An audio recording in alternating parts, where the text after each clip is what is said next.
I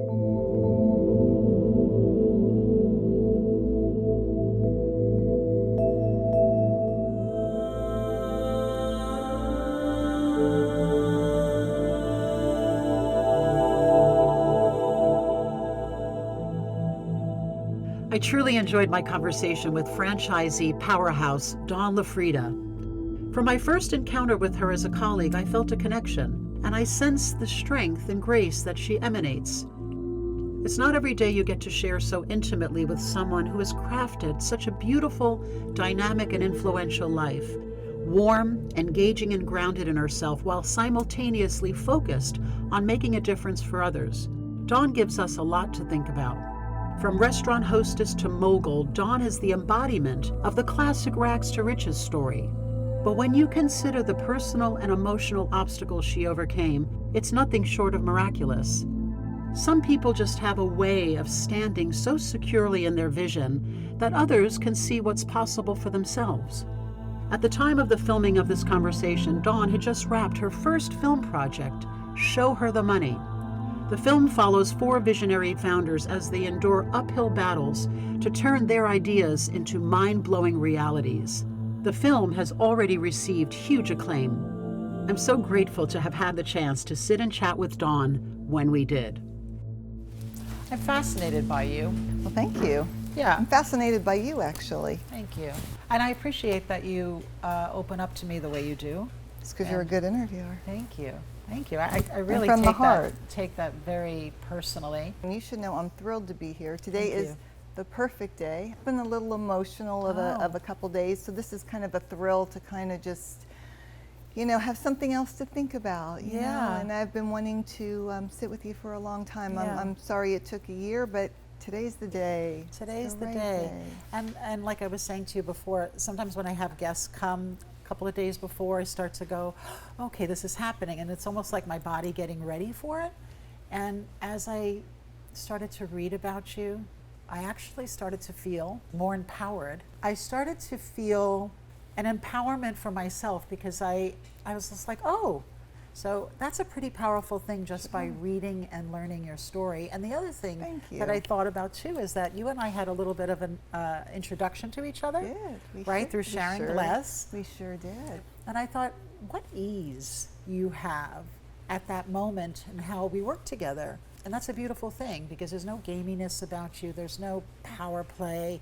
There's just you making it happen, being very direct, and that's a real gift. Yeah, sometimes I feel being too direct isn't always a gift. And the problem is the directness comes from my lack of time.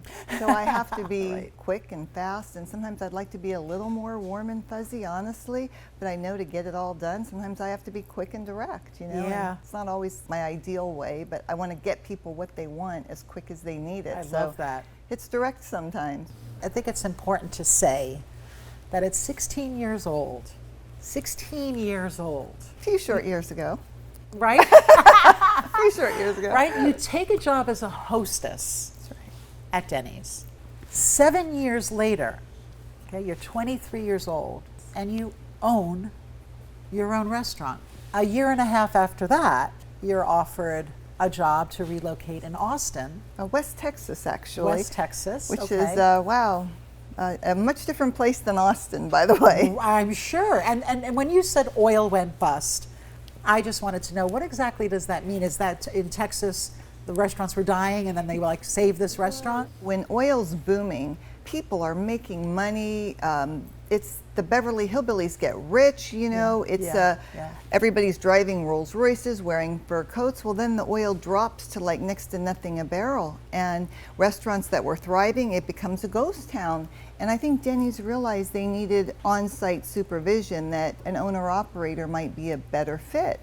And that was my golden ticket, really. Amazing. And you did that with your girlfriend? I did that with my friend, yeah, and a couple other partners, because you have to have a certain amount of liquidity to be in the franchise system, and it took all 4 of us at the time to pool the money to together, be able to have the equity that it required. And so, but then I subsequently, you know, bought them all out. And okay, I don't want to talk about that. And I also want to talk about the fact that you take, like, you need to have your own skin in the game. Yeah. Right? This was huge for me, and it was also huge as a woman, When I sat down with Sharon Glass. I know. My best friend. Yes, your best friend. One of the things that struck me and a chord in my audience was the part about the fact that she made her own money.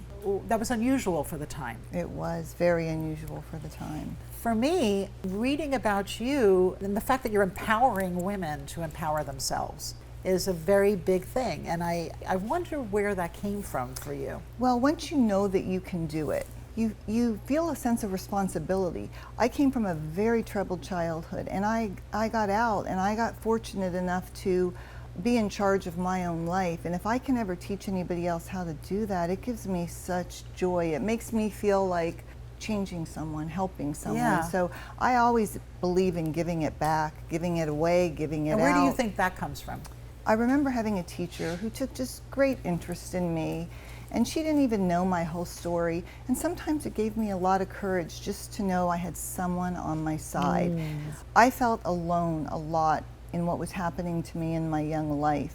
And so I am always very conscious of if I ever notice that with someone, I want to make sure I give. No matter if you think you're poor and you can't afford it, there are so many opportunities. And so I just kind of feel like talking about it, putting it out there, being real about who you are, the good, the bad.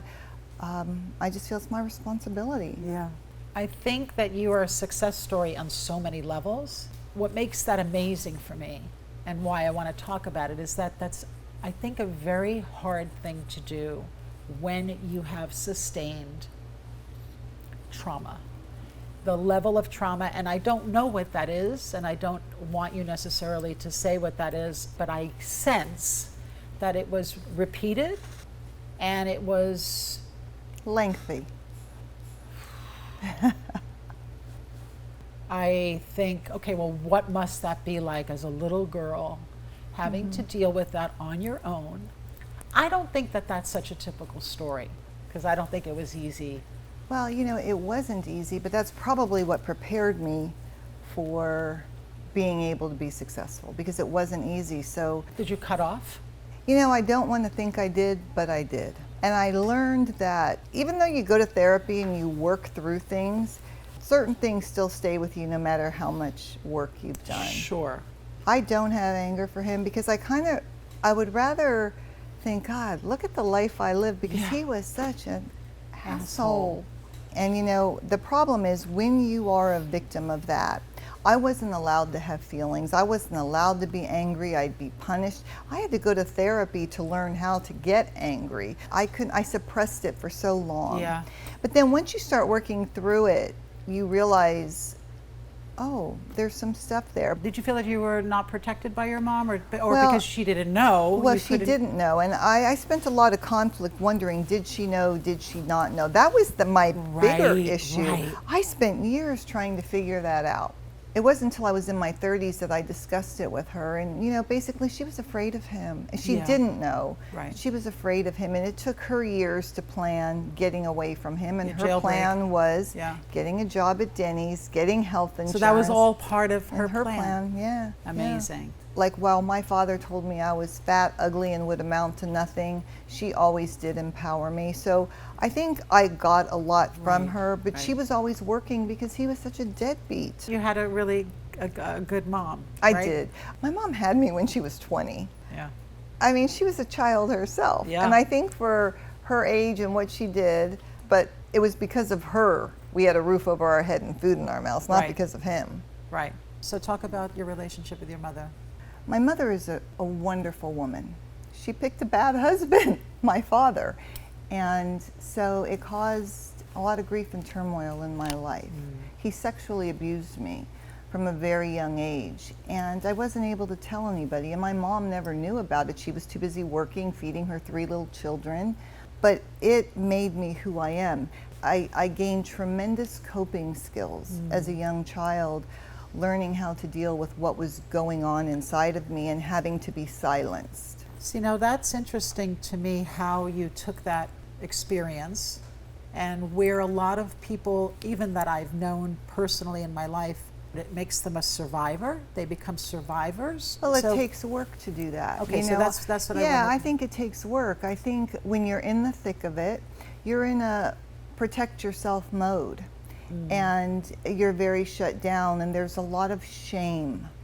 And once you are able to get beyond the shame, you're able to be free from it. When you're a 5-year-old little girl and you have no one to talk to, all I knew was there's God. And I would just pray every day that I have a wonderful adult life, that I never have to go through this, that I don't have to worry about money. And every day I'd pray hundreds of times a day because I had no one to talk to and I couldn't tell anyone. Everything and everyone that I prayed for, I got. And so once I got to a point where I was able to talk about what happened. And what point was that? By the time I was in my mid-20s, the shame had left. And I realized that the more I talked about it, the more I realized I was helping other women. I was in a room one day with about 7 or 8 of my girlfriends, and it came up. I was maybe 24, 25 at the time, and they said, well, my uncle did it to me. My grandfather did it to me. My cousin did it to me. And I realized then that I wasn't alone because I thought I was the only kid in the world that this happened to. Yeah. An inner city high school that I was asked to go speak at about being gay and being able to make something of yourself even if you have poor economic conditions, you live in the inner city, don't let that hold you back. And I started out by saying, you know, when I was a little girl, I explained what had happened. We never got to the gay story. None of them cared. Every single one of those kids had been abused by someone, a neighbor, a relative, every single kid, 100%. And 50% of those kids were suicidal and no one knew it. And so I knew then that it was a bigger responsibility. I share, and so I had an opportunity to speak at my son's sports banquet, about 600 kids. And I wrote my speech, and I'm saying to my partner, Lupita, take a listen, let me know, you know, what you think. And she says, well, it's really good, but I think you should leave this out, the part about what happened. And I said, I'm sorry, I can't. Because if there is one kid in the room, it's worth everything. Yeah, that's beautiful. But when it doesn't happen to you, you don't understand the power of the healing and knowing you're not alone. Right. But it defined who I was because it said to me at a very young age, I don't want to be controlled by anyone. I want to make my own money so that I'm in charge. I think there's control that comes when that happens with you because you have no control over your little child. Right. So you want control over your life. Right. And it also feels to me that it's not the money so much for you That's right. as it is the resources that it gives you. That's right. The 'Cause there's resources to be in charge of my own life, to not, if I had an instance where somebody's doing something they shouldn't, I can get out. Yeah. Gives me options. I heard you say about a female fund. Like Female I think one of the founder questions fund, was maybe, a yeah. female founder fund, right? There are places you can go for support that most people don't know about, right? So you're out there talking, and even if you help 2 or 3 women, I mean, those are women that have families that they will help, and it just, to me, that's how you change the world. Yeah, and you know, what's always amazing to me is there are some people who don't want that. They don't want what? Well, they don't want the resources to better themselves. They don't want the empowerment. So sometimes I run across in my business one of my employees, let's say, and I think, man, they could just really climb the ladder, but that's not their dream. Right. So I also have to realize who's my audience, and Yeah. I can't always force what I see in someone if they're not ready for it. To see it in themselves. Yeah, but the ones who are ready for it, there are so many resources available today that were not available when I was young. Right. I was reliant on mentors and people who just took an interest in me and helped me, and there were many. I mean, no one. And there were men and there men were that many, also and they were supported men. you. Yes, I love they that. they were all men actually. Right. And you know, there were a few of them, but the few that I had made a huge difference. And I listened and I took their advice. And you have to be willing to take the advice that people give you if they have the experience, right? Right. But I still because wanna, that's their journey to learn it is their X, journey Y, to and learn, Z, yeah. right? But I'd already had some of that journey, so I knew that, oh my goodness, if you do this, it might not go the way you want it to go. Right. But they have to learn that their way. Okay, so what's next as a new challenge for you? Like, what do you want to make sure you accomplish? My children going away to college was, it was hard for me. It was harder than I thought. I want to, because you don't ever get back time, and you don't ever go, gosh, I wish I spent more time at the office. I appreciate the time off, but I also appreciate the job and what it provides. You want the time with your kids, but you also see the value. And you know, the other thing is when you do things like this, your kids also see the value. That's an interesting thing to learn with our kids. Oh, yeah. You've got two. Twins, yes. You've got twin boys. Twin boys. How old are they? They're 19. So you're at a very big moment and crossroads for yourself. And I guess, you know, Lupita and you are dealing with, they're out of the house. They're out of your sphere. I'm not there yet. I've got two kids that's sort of the same age, but yeah, it's harder than I thought. I bet. You didn't think it was going to be this hard. Well, probably. you know what I did? I thought I prepared for it. I thought I worked through it so that, you know, I talked about it, I addressed it. So I thought that by the time the day came that I would have emotionally been ready. Was not.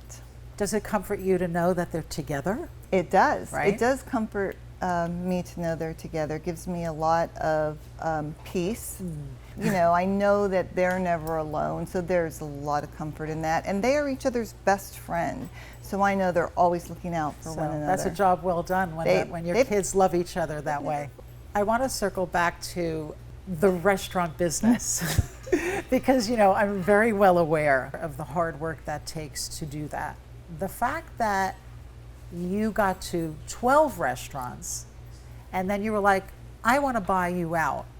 Like, I had that whole scenario in my head. I was like, okay, that's a pretty big thing to do. But then I thought, okay, well, you're a maverick. You said that. I'm a maverick. Right? And I was thinking, well, she probably was like, I don't really want to have anybody else making decisions with me. I have ideas. I didn't mind having a partner. But when you have a partnership, you have to be aligned. And you have to have the same goals. And so I was really interested in developing and building more, and I wasn't afraid. Our alignment changed. Our goals changed. Yeah. And it became, we got to an impasse. Doesn't that happen in marriages? It does. And owning a business with someone is a marriage. It is absolutely a marriage. You've got to really, really, really love each other and have each other's back and respect each other and be able to fight. One thing, people think I'm very competitive, but I'm not. I have a sense of peace that the universe does what it is supposed to do. So if I'm supposed to get a restaurant, I'm going to get it. I do everything I'm supposed to do to get it, but if I don't get it, I'm totally okay with it. That's the way it's supposed to happen. It's like protection. It took me a few years to get there, to realize that, because when I would get emotionally attached to a deal, sometimes I would go after it too hard. And those were always the stores that didn't work out. That's so interesting. Yeah. That's a lesson. So you have to learn to listen to your heart, to your inner voice, to your gut. And sometimes we don't trust that. I can say for myself, I'll get like a sort of a hunch, and then I'll talk it away. I'm like, oh, that's just your fear talking. Mm-hmm.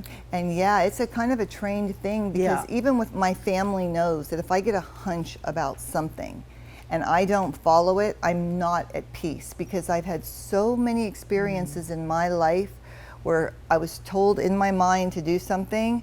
I'm in conflict if I don't follow my heart and my gut. But I also think you have to have a partnership, like if you're in a marriage or a relationship that supports that. Because I would also be in conflict. I work a ton. If I couldn't feel comfortable when I need to go to work or when I need to travel or go on a work trip, I wouldn't be happy and at peace. So it's a very big picture of how you have to live your life, to give yourself permission, to take ownership, to say what you want. And for women, that's hard for us to say what we want, what we need. We think we have to do for everyone. And we do, but we can do it all. Do you remember the moment where you went, I'm gonna do this. Yes. And I'm gonna max out my credit cards. I'm gonna Yep. borrow money at 23. That's a pretty bold thing to do. You know, I remember saying to my mom, you know, one day I'm going to own my own company and I'm going to make a lot of money. And my mom looked at me and she's like, well, of course you are. So then when the slightest of opportunity arose, I'm like, well, this is my moment. So I'm like, well, here's my opportunity. Here's your opportunity. So I had a moment and I said to my mom, well, what if I fail? And she looked at me and she says, well, what's the worst thing that can happen? You start over at 26? And I'm like, that's all I needed to hear. I'm like, oh yeah. I didn't have little mouths to feed. I was just responsible for myself. And those words were golden to me at the time. So when it's said about you that you are a female franchisee, which owns more franchises than any single woman owns in this country. In my fleet of restaurants, I've done everything. I've built them from the ground, of which I get a piece of dirt, I develop it, I hire a team, we staff it, we train people, and we start serving food and feeding people. I've bought out existing franchisees. You say that with oh, you know, you just take this Well, and you but, get a step. you know- I know what that means. Well, next year is my 40th year doing it. So, and again, I don't get here by myself. You know, I it's understand. being Understand. able to have the right team of people who share Right. your vision. And how do you find those people? It's not easy these I days. know. It was easier I know. 40 years ago. Right. It's not as easy Because today. people are not as hungry now. They are not as hungry right now. Their priorities have shifted. Yes. We're in a time where, you know, our country was hit, the world was hit with the pandemic. People started evaluating, hey, how many days do I really want to work? Well, it's good for those people, but for somebody who owns their own company, I don't get to pick and choose when I go to work because I Right. still have 80 leases and 80 property taxes and 80 roofs to worry about. And, you know, so I have to show up every day. But I've done everything from, you know, I take an old restaurant and I convert it to a Denny's. I build it. I buy out people. I've bought restaurants from Denny's like I started out with in Midland, Texas, you know. So, and I like to have a wide variety of those types of deals because they all cash flow differently. So if you take a piece of dirt, it could take you 18 months or 2 years to develop it. So you're putting out a lot of money and not making any. Whereas if you buy one from someone, it could start cash flowing Right. sooner. So Right. I like to have a mix in my portfolio. Yeah. And that's also a lovely thing because you need the support when you're starting a business, and You a do. franchise offers a support. Yeah, I had a guy Right. call me. He was getting his first franchise and he was going to build 5 ground up restaurants.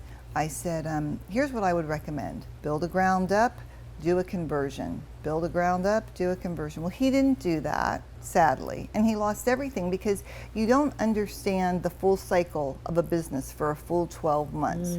You don't understand the deposits, the sales tax, the payroll taxes. And what kind of traffic you're going to have. You just don't. Yeah. Well, what does a day look like in your life? So take me through one day. One day, I will tell you that every day is at least 2,500 emails. And now it's so much people text. Well, who does that for you? I mean, you have a team of people that. Well, deal I with try that? and do my own email. I do all my own email, but there's a lot of things I separate Delegate. out. I may glance at it, but then delegate it out. But that's the first thing I do. I check email 24/7. If I'm awake at 10 o'clock at night, I'm checking email. I go to bed checking email. Stuff happens. I had 2 fires this year where restaurants burnt to the ground. That's never happened in 40 years, but this was my year. Wow. Yeah, so stuff happens. A day, you know, the health department only shows up when you're short-staffed and your ice machine's gone know, out. and the Somebody fire only department, too. drives through your brand new building when you just finished the remodel 2 hours ago. Yeah. They don't drive through it when it needs to be remodeled, you know? Right. So is it fair to say, Dawn Lafreeda, that you have, I'm going to say, transformed, Don't give me so much credit. well, the culture of Denny's? Yes. Okay. It's Well, fair I mean, to say. That's a big statement, and you say a hearty yes. But That's but great. I say that because you've also got to have a company that is ready, willing, and wanting. So I had a moment where a friend of mine, I'd opened some restaurants in Chicago, and my friend wanted to do a cover story. It was a gay newspaper. And I'm like, ooh, I don't know if I want to be on the cover of a gay newspaper. Just because I didn't feel like that's, like, I don't Defines say, you. yeah, Yeah. I'm just me. You don't say, hi, I'm Antoinette, I'm heterosexual. So anyway, so I buy myself some time, and I'm like, well, I never want to do anything that's wrong for the brand. So let me just run it by Denny's, and I'll get back to you. So I call up Denny's, and they're like, well, Dawn, not only do we think it would be great for you to come out for the brand, we'd love to come out with you. So yeah, and that one incident changed so many things within Denny's corporate, because people realized the place where they were working that they had made up in their own mind wasn't accepting. Wow. Or had opinions when it couldn't have been further from the truth. Amazing. Yeah, so you've got wonderful. to be with a company that embraces that and is willing to change. And now they have Gay Pride Day, they have everything. I mean, they're all in. Well, you said that you were at one point, you were the only woman at the table. Oh my God, I was the only woman at the table for decades. And so I am so thrilled right now, like so many of our top leadership team at Denny's is female. We just got our first female CEO a year ago, Kelly Valade.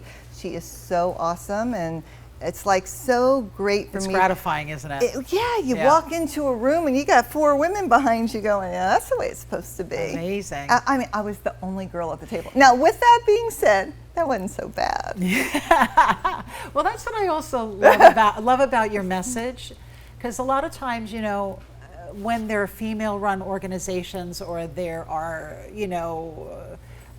just groups forming, it's like I don't feel comfortable if they exclude men. I mean, I get why they're female oriented, but I always feel like it does men a disservice not to invite men to the table. I agree. And I also want to say that sometimes women believe that because you're a woman, you have a duty to elevate them, but they might not be the right woman. So like, we have a CEO, she's the right one, right? I wouldn't be excited if we had a woman CEO, but she wasn't going to lead the brand the right way. So I want to say it's a woman who's deserving, or a man who's deserving for that matter. It's the right qualifications for the job, not the gender. I love that so much. I really do. I think it's really important.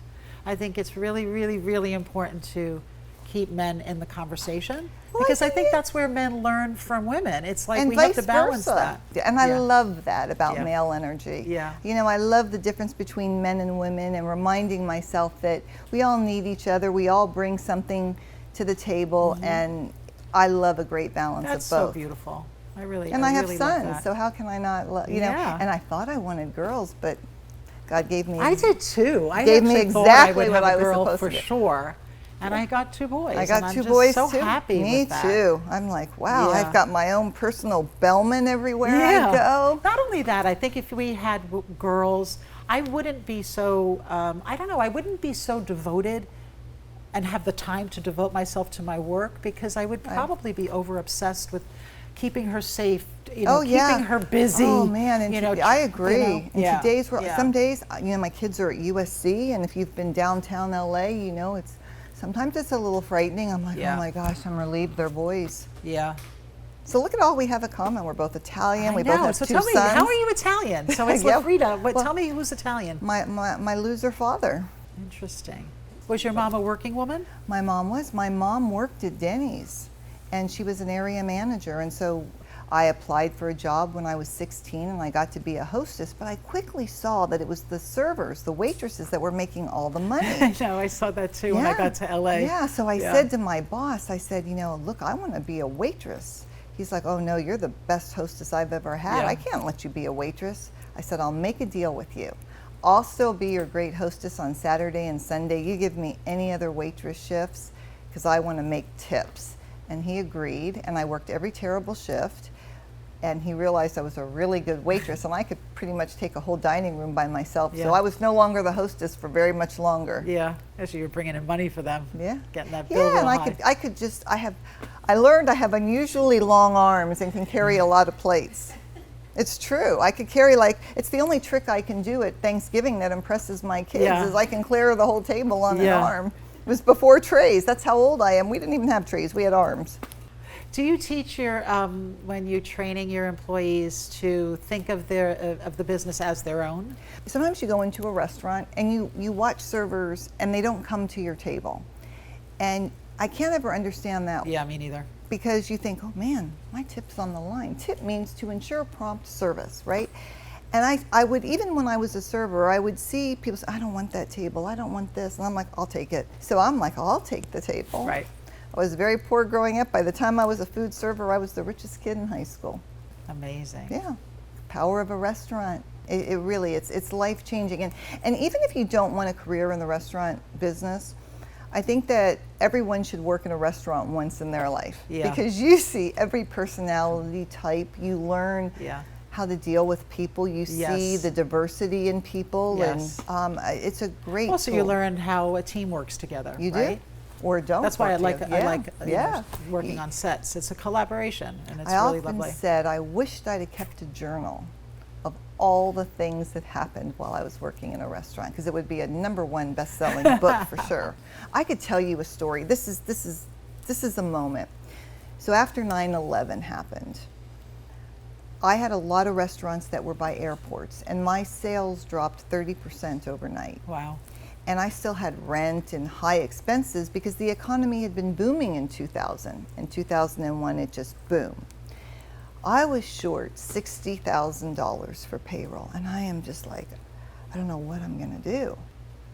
One day before payroll, I got a check in the mail for $60,000. Wow. I'm not kidding you. And what it was is 3 years prior, I'd owned 3 restaurants in California that I'd sold, and they did a workers' comp audit, and they found they owed me $60,000. It arrived the day before payroll. That's amazing. And that's just It's how almost hard to believe, right? it's almost hard to believe. Yeah. But it's a true story. And Yeah. I'm here sweating bullets. How am I going to make payroll? So how do you deal with that kind of stress? That would make me very nervous. Well, again, growing up like I grew up, I Yeah. have very good coping skills, and I am a problem solver, and I figure out ways, you know. So you don't lay in bed and you're like, No, I really don't. I really don't. Because what does it do for you? Nothing. Yeah. But keep you awake, and I'm already good at that with, Right, you know, right. staying awake. But Yeah. I just always feel it's going to work out, and I start working with, you know, kind of my metaphysics and all the things that I believe. I always tell my kids, you know, you're the average of the 5 people you spend the most time with. So I start thinking about all the resources around me and what I need to do and who I can call and what energy I need to bring in. And You know, when I was reading about you, I thought, well, this is interesting. Like you have about you like this feeling like things will work out. And They you were always saying do. like if you find people who believe in your product or believe in what you're doing, that it's going to work. And I thought, well, that's a kind of a blanket statement. Like there's so much that needs to happen, but the reality is that you believe. If you believe, others will believe too. that's right. And your beliefs create your reality, right? So Yeah. if you believe, oh gosh, I'm just nobody, well then you're just nobody, right? Or if you believe, you know what, I can own that restaurant. I may not have any money, I'm going to find it, but I can do it. You're going to do it. If you just constantly think yes, yes, yes, you can create whatever you want to create. And early on in my relationship with Lupita, she would look at me and she would roll her eyes like, oh yeah, that's really going to happen. Now she's like, oh no, is this going to happen? You know, because I believe it. And you know what? It's always happened. There Yeah. has never been anything. And you know that if it doesn't work, that's okay too, because you'll figure it out. It's if the smaller things don't work, right? The little like, okay, I want that restaurant on that corner, but oh, But maybe that's not so small. well, maybe What do you it's mean? not- What are you talking about? The bigger things, like what? all right, I wanted to have a kid. I wanted children. We tried for years. Doctor says, you know, there's just 25% of couples that can't conceive and there's no reason. And after all that you've gone through, the two of you, you're going to have to give up because we don't think it's going to happen. Wow. Yeah. Yeah, that's a big one. So yeah, it's a big one. So Lupita says, that's it, you're right, I'm done. I says, well, you know, I had earned this wish from you. We had a bet and she gave me a wish, and the wish was good for anything. I said, I'm gonna have to call in my wish. She says, all right, I'm gonna do this with you, but just know, I'm not into it, I don't care, and I'm just doing it for you, as you look over at Lupita, right? And what happened, we got 2 beautiful bouncing little baby boys. Wow. Amazing. 8 months later. Wow. I don't give up. She says it's my best and my worst quality. It's probably Yeah. true. Yeah, and as I sit opposite you, you definitely, there's something quite magical about you. Well, here's what I said to myself. At least if I give up, I know I did everything yeah. I could. I didn't give up prematurely. Yes, I think that that's a really good way to live. Like, you Yeah. do your best. Do your best, and if it doesn't happen, Then you say, know. at least you know you tried. I I always needed- say it's better to be in pursuit of your dream and Well, not and- have it happen than never have pursued So it. You know? I researched the topic. I sit down with the doctor and I'm like, this is what we're going to do. He goes, oh no, we don't do that. I'm like, no. One last try. They had to have a whole medical meeting to decide they were going to let us do it this way. How many times did you try? Well, we tried for 7 years, but in vitro 4 times. That's a lot. Mm-hmm. That's very strenuous. It was emotionally. But you know, we started young, but by the time we had them, the eggs were dying, you know, so I had to talk them into the number of eggs we were going to put in. And it took a meeting because it was just against their belief of what they should do. But you wanted it. But I wanted it. So, and that's again, you have to ask for what you want. You Yeah. have to put your intention out there. You can't read my mind. You can't know what I want. I would say to Denny's, well, I want to own this market. Oh man, we never thought you'd want that market. Well, I own that market now, but it's because I put my intention there and I said what I wanted. You have to say what you want. Well, yeah, obviously you just said that you don't really worry that you're in problem solving mode, but it's like so many, it's over 100, or is it 100? Well, I've owned 100 and I don't know, I've closed 30 some in my career. I've owned well over 100. Today I own 80. At the same time? No, the most I've owned at any one time all open is 92 at once. Today I own about 80. So I want to talk about Show Her the Money. Show Her the and Money. I want to know, like, why film to spread the message? Well, it's interesting. Years ago, I got invited to do a web series called Entrepreneur Elevator Pitch. And I got to work with entrepreneurs who were pitching their ideas. And somehow, about a year and a half ago, a woman named Catherine Gray, who's the producer of a project called Show Her the Money, about how women only get 2% of the venture capital money that's available, and men get 98%. So that's 20,000 per million. So women Yeah, gets 20,000. That tells a story right there. It does. And you know, so she called me up, Catherine called me up, and she said, would you be interested? And I said, well, let me learn a little bit about it. And I realized how passionate she was about it. And so I started doing a little digging, and I was sitting on a plane one day, and I was talking about it to somebody. I said, man, women only get 2%. And there's a man sitting in the aisle next to me. This is how the universe makes decisions for you and signs you have to take note of. He says, well, I want to tell you, I overheard your conversation, and I work in the healthcare industry, and it's 100% true. Called up Catherine and said, I think I'd love to be a part of your passion project. Wow. I want to know, like, when it's coming out and, like, what we can expect to learn from it. Oh man, I'll tell you, I learned a few things. I'm sure you did. So I learned how not smart I am. So there's a woman I'm in the film with who was one of the youngest women to ever be featured on Forbes, and she went to the Marshall School of Business at USC, where my sons are, and she saw that there was a need. Catherine Gray, I believe, found all of them. Maybe with the help of Pocket's son, who's in the film, who's the woman who started the venture capital fund. I think she knew of women founders who were looking for funding. So it all came together. You'd make a great reality show. Well, you know, it probably would. And I was approached doing something like that years ago, a reality type show thing, but it didn't come about. But the film follows 4 female founders and their journey to find funding and what they go through. And then there's 3 angel investor type women, myself, Pocket, who created the fund, and another woman who had generational wealth that invests in women. So that's kind of the cast. And it was really fun to do the project. And the fun thing about the project is my family's in the project with me. So it's kind of really amazing to get to see my young sons who were, they have a small part, but they're it encapsulates a moment in time. It does. Yeah. And Sharon Gless plays my best friend in the film.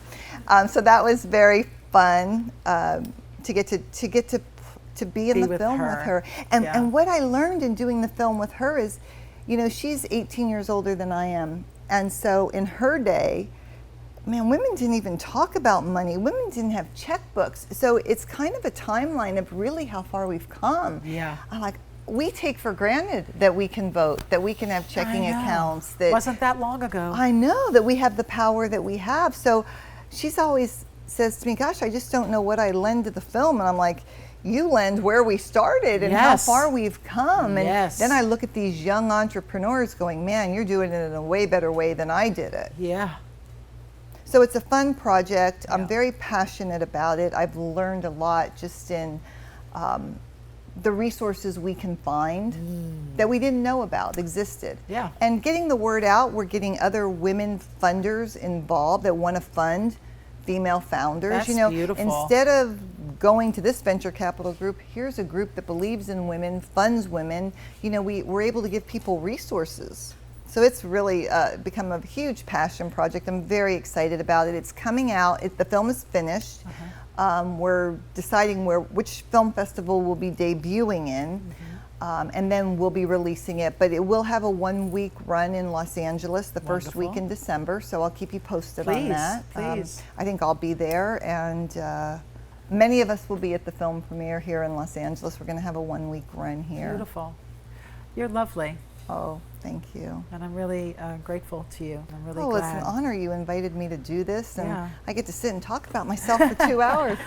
Thank you for sharing your wisdom. I just want to say thank you to all the people who helped me get here on my path, and really Absolutely. to Denny's for just being such a great partner and understanding me and going down the road with me all these years. Things aren't always great, but they've Yeah. always stood by my side and supported me, and it's great to have a partner in business that you want to continue to grow with.